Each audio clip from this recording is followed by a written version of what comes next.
Mighty Morphin Power Rangers is based off Kyoryu Sentai Zyuranger, an installment of the Japanese Super Sentai series, parodied in Dino Thunder's Lost in Translation. This episode reminds me of how Power Rangers was originally an Eastern project adapted into the West.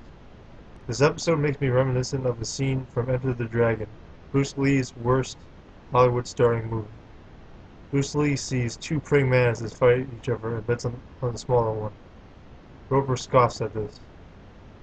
At the beginning of the episode, an Eastern variation of Go-Go Power Rangers is played. After training with Tao of VR Troopers in Praying Mantis Kung Fu, Trini has to of course fight a Praying Mantis. The theme of honor in a martial arts episode reminds me of tamed Bruce Lee's Fist of Fury, where Bruce Lee uses his Kung Fu to combat the Japanese in their karate. The Cobra Kai versus Daniel LaRusso.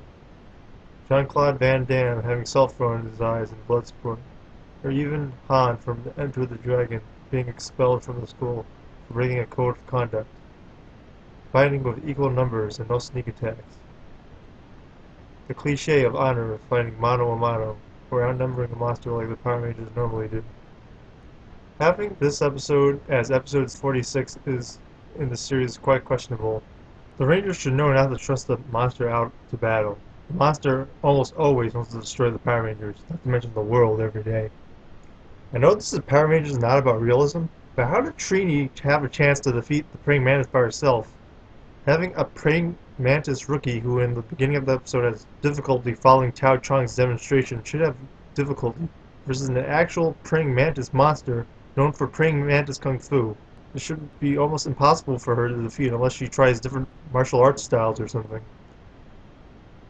Also, when the Rangers go to back up Trini, the parties that went to ambush her and the Rangers are almost nowhere near to be found, again giving the Rangers the advantage.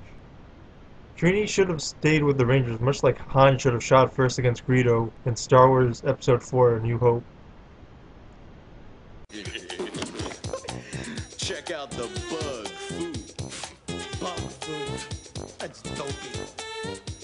Yeah. Hey. Think of this. If we find a bug to imitate, then we can charge people a major moolah to teach them how to do it. Cool. Hey, yeah. As for Bulk and Skull, with Diet Ranger's Dragon Fist Crane style and this episode's Praying Mantis Kung Fu, Bulk and Skull decide to go for an animal of their own to base their martial arts on. What they choose? Dragonzord Finger Missile Fu, Tyrannosaurus Claws,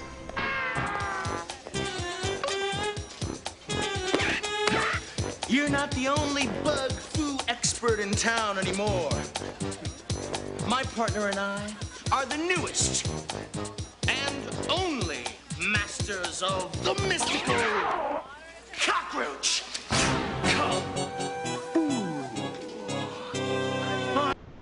If someone hated purists and were to re-air or re-show the episodes with remastered effects, I would highly recommend putting this episode in the beginning of the series.